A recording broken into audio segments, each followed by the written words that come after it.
It is estimated that 3% of U.S. executions in the period from 1890 to 2010 were botched. Botched executions occur when there is a breakdown in, or departure from, the protocol for a particular method of execution.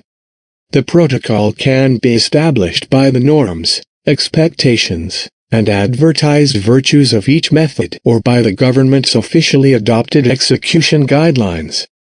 Botched executions are those involving unanticipated problems or delays that caused, at least arguably, unnecessary agony for the prisoner or that reflect gross incompetence of the executioner. Examples of such problems include, among other things, inmates catching fire while being electrocuted, being strangled during hangings, instead of having their necks broken, and being administered the wrong dosages of specific drugs for lethal injections.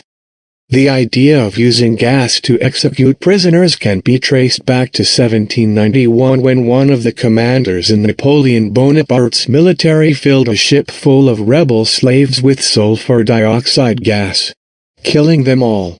In the late 19th century, legislators and activists disillusioned with hanging as a method of execution began to consider whether gas would be a better alternative. For example, members of the Pennsylvania Medical Society recommended that the state adopt carbonic acid for use in its executions. Dr. J. Chris Lang said that during an execution by lethal gas, death will happen in from 3 to 8 minutes after the gas ascends to a level with the mouth and nose of the prisoner. 100 years ago, the first gas chamber execution was carried out in the United States.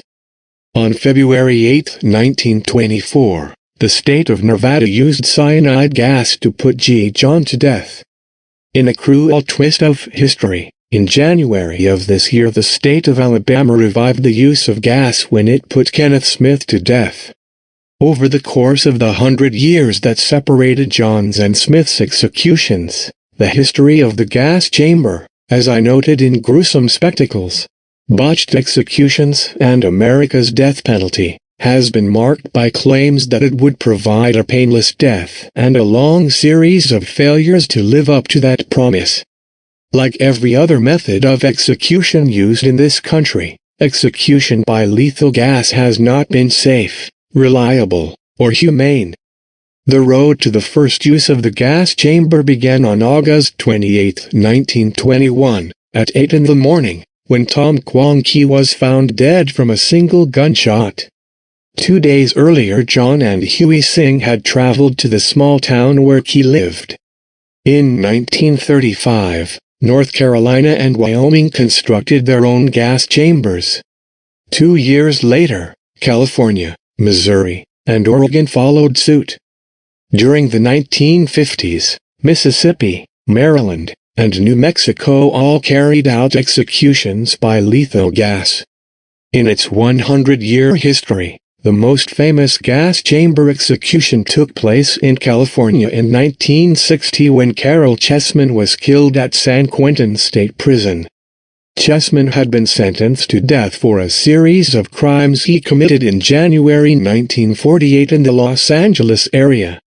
Every gas execution involved torture of some sort. The inmate is conscious and aware of what's going on, and the torment is obvious. As its 100-year history shows, death by lethal gas, as Deno rightly concludes, is the worst method of execution we've ever had and the most cruel.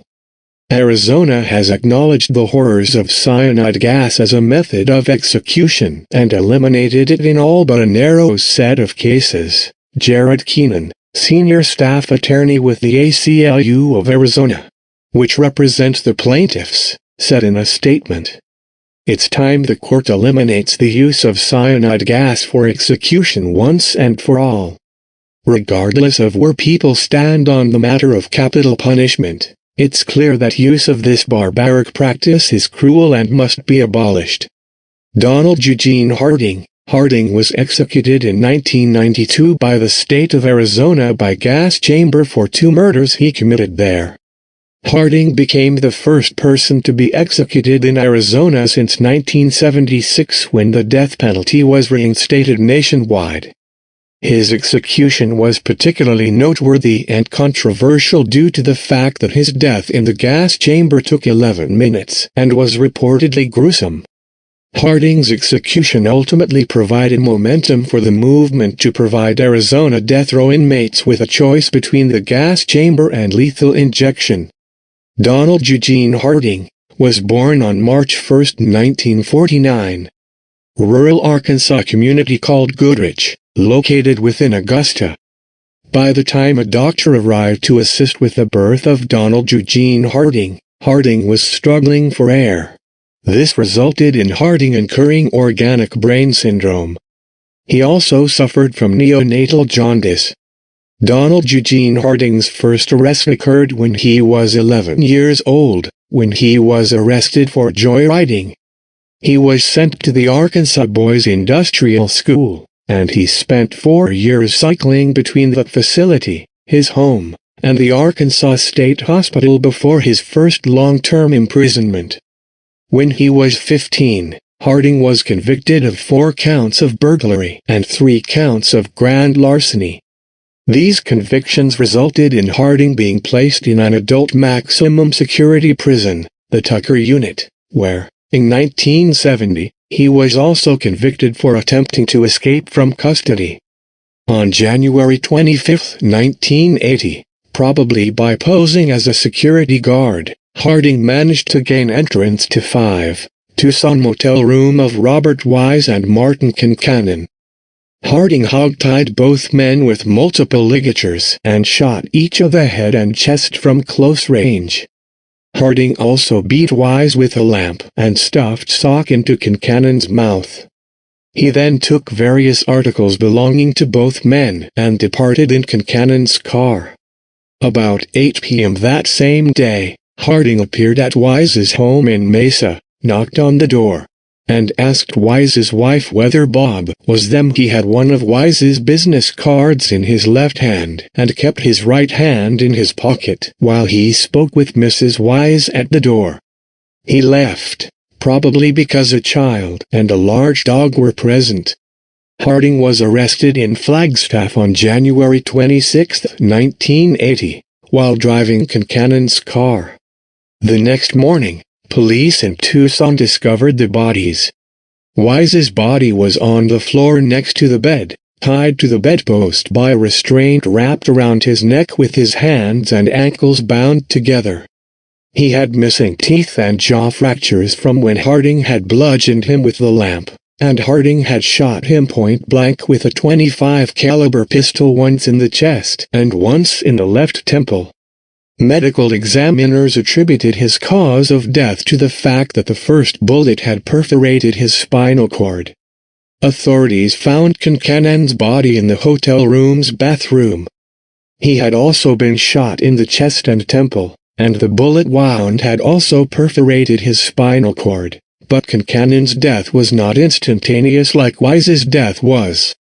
Rather, medical examiners attributed his cause of death to the socks pushed to the back of his throat and obstructing his breathing passage, thereby suffocating him. At the time of his capture, the FBI office in Flagstaff announced that Harding was wanted for investigation in connection with a total of 5 murders, 6 kidnappings, 12 armed robberies, and 4 carjackings across Arizona, California, Nevada, Oklahoma, Utah, Tennessee, and Texas. While Harding awaited his trial for the 2 murders, he remained in custody.